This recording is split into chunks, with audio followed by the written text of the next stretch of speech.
শোনো। হ্যাঁ বলুন। এখানে সেলিম নামে কে আছে দেখো তো। আমি? হ্যাঁ বলুন। তোমার সাহস তো কম না, আমার মেয়েকে বাইকের পেছনে নিয়ে ঘুরছো।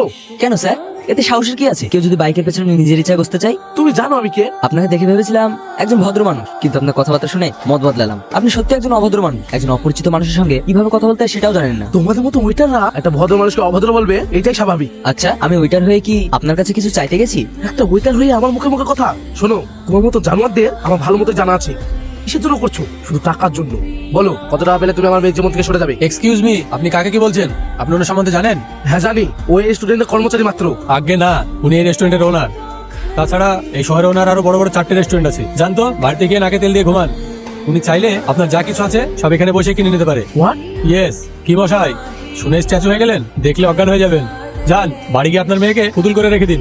সোহেল। Sorry sir. হ্যাঁ আব্বু বলো।